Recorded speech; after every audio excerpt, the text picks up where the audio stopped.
നമ്മൾ ചില ജോലി ചെയ്യുമ്പോൾ നമ്മൾ എക്സൈറ്റഡ് ആവും. നമ്മൾ വാച്ചേ നോക്കില്ല, അതിൽ നിന്ന് പ്രതിഫലം കിട്ടുമെന്ന് നോക്കില്ല, എത്ര സമയം പോയെന്നറിയില്ല, അതിന് എത്ര പൈസ ചെലവഴിച്ചെന്ന് ചിലപ്പോൾ ചിന്തിക്കില്ല. അങ്ങനെ തുറന്നുകൊണ്ടേ ഇരിക്കുന്ന ഒരു ജോലി ഉണ്ടെന്നിരിക്കട്ടെ, അതിനാണ് യഥാർത്ഥത്തിൽ പാഷൻ എന്ന് പറയുന്നത്.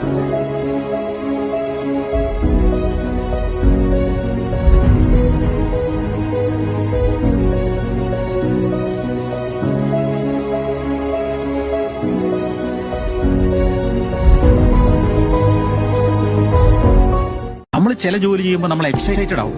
നമ്മൾ വാച്ചേ നോക്കില്ല, അതിൽ നിന്ന് പ്രതിഫലം കിട്ടുമെന്ന് നോക്കില്ല, എത്ര സമയം പോയെന്നറിയില്ല, അതിന് എത്ര പൈസ ചെലവഴിച്ചെന്ന് ചിലപ്പോൾ ചിന്തിക്കില്ല. അങ്ങനെ തുറന്നുകൊണ്ടേ ഇരിക്കുന്ന ഒരു ജോലി ഉണ്ടെന്നിരിക്കട്ടെ, അതിനാണ് യഥാർത്ഥത്തിൽ പാഷൻ എന്ന് പറയുന്നത്.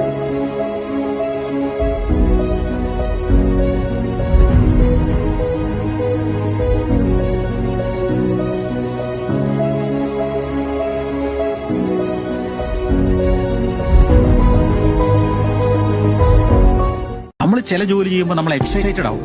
നമ്മൾ വാച്ചേ നോക്കില്ല, അതിൽ നിന്ന് പ്രതിഫലം കിട്ടുമെന്ന് നോക്കില്ല, എത്ര സമയം പോയെന്നറിയില്ല, അതിന് എത്ര പൈസ ചെലവഴിച്ചെന്ന് ചിലപ്പോൾ ചിന്തിക്കില്ല. അങ്ങനെ തുറന്നുകൊണ്ടേ ഇരിക്കുന്ന ഒരു ജോലി ഉണ്ടെന്നിരിക്കട്ടെ, അതിനാണ് യഥാർത്ഥത്തിൽ പാഷൻ എന്ന് പറയുന്നത്.